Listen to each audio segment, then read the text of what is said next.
lighten the mood a little bit. Why don't you look at somebody again, smile at them, and say, I really need you on my team. I really need you on my team. I really need you on my team. Come here, everybody. Stand up. Stand up. We'll get you again. Go to everybody here. Shake everybody's hand and say, I need you. I need you. We're going to get along, and I need you. Go ahead. Go. We are going to get along. We are going to get along.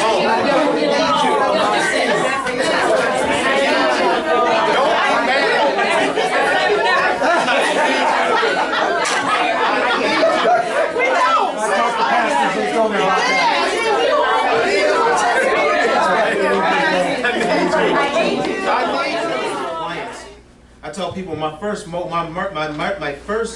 connection from a training perspective is extrinsic motivation. I'm dealing with them extrinsically because we're getting to know each other, we're making connections. I'm trying to use communications to inspire them.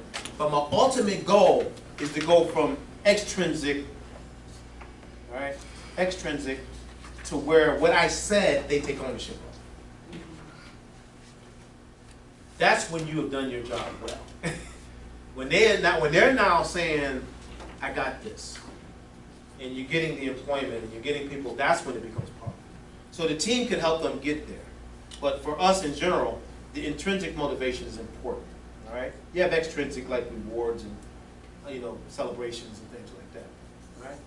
So motivated is one. Anything else? I heard one that kept popping up a lot. So how about team attitude? See, this attitude was so important, but team without attitude and attitude without team. There you go. I like that. Team attitude. What do y'all think? That big? Team attitude. Dr. Eleanor Levy, she's an immunologist and PhD out of Boston University. Check out what she says about this. She says, our thoughts impact the way we feel more so than what we eat. Isn't that something?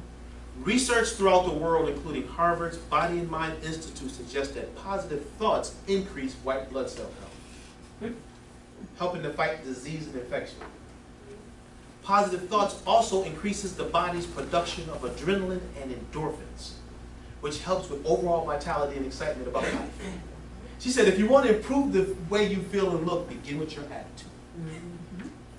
And instantly feel better about life and all that it has to offer for less than the cost of a Big Mac. She said, you don't even have to pay for it. So this attitude, when people say attitude, in fact, what you're doing is, say attitude is everything. Get somebody a high five. Tell them attitude is everything.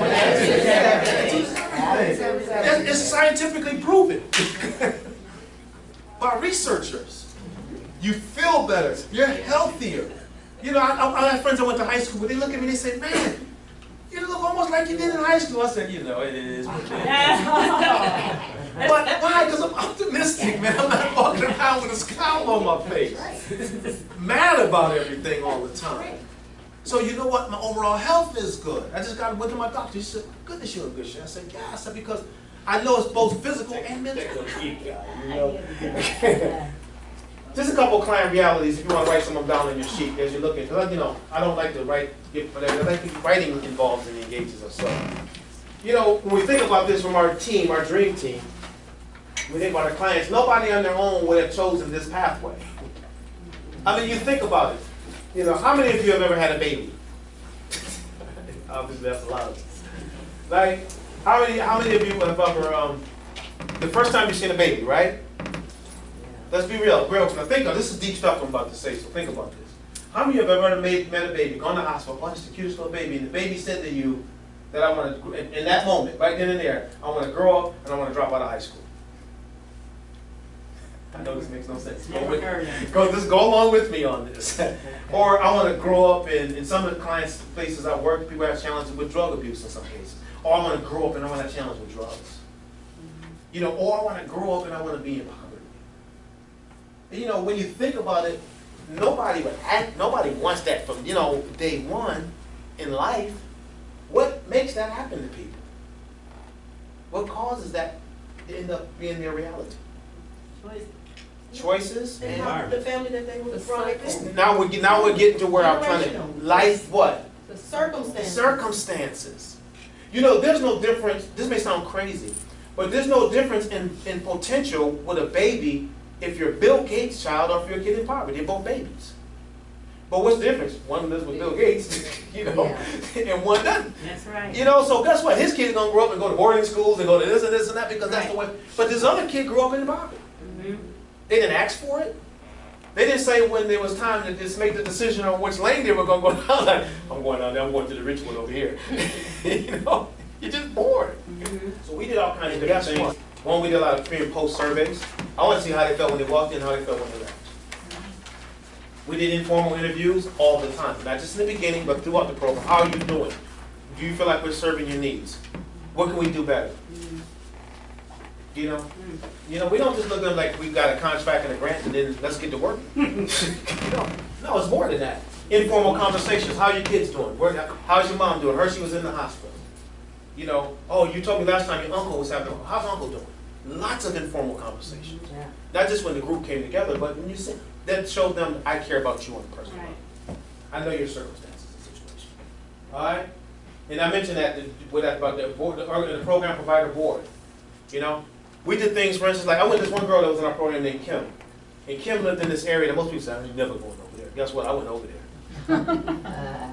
Because, you know, a lot of gunfire and all that. I went there and I had to bring all our kids together. We did exercise, a mission exercise. You did your mission and your core values. And she did this really nice piece of work. And I took her vision and her mission and core values and I went to her home and I put it right in the middle of her living room. And I had her kids look at that. I said, this is what your mom did today. She needs you to help them with that. I said, could you guys help her? They said, yeah. They just were excited. They heard a lot about Coach D. They're like, and they said, we're glad to meet you. You know, Mom comes home and talks about you and your people there all the time. But I went there. I went to her house. I'm not saying it again. I'm not but this is what I did. And not just me, but staff members as well.